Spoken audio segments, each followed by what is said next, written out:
Journalists giving a press statement at a newspaper's premises. Not a usual sight elsewhere, perhaps.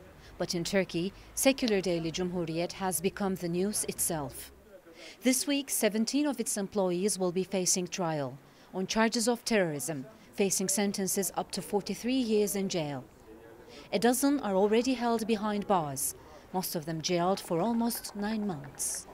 I can't touch him, I can't hug him, and when we talk over the phone behind the glass, and when the hour is finished, they just cut the line.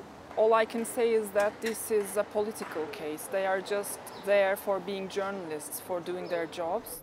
In the last year, around 150 media outlets have been shut down. Press freedom groups say Turkey currently is the country with the biggest number of imprisoned journalists, with over 150 facing trial. But the government contradicts that figure. Media outlets closed down. Speaking to the BBC earlier this month, President Recep Tayyip Erdogan said there were only 2 jailed journalists in the country. Turkey has marked the first anniversary of the coup attempt 10 days ago. The failing of the plot was hailed as a triumph of democracy.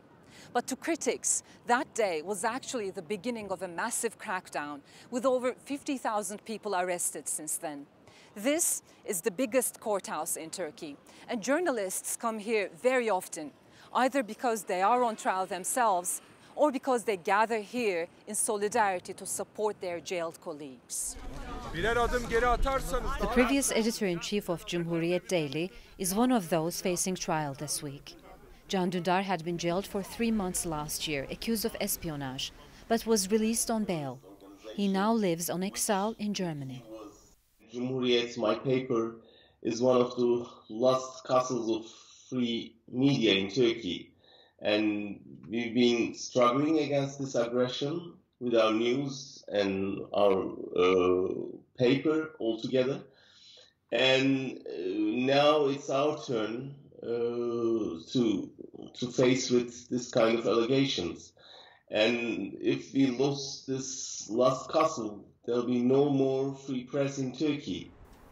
Journalists and press freedom activists all over the world will be watching Cumhuriyet Daily's trial very closely. Many think the outcome of this case could be indicative of the route Turkey is willing to take in the near future. Selin, Girit, BBC News, Istanbul.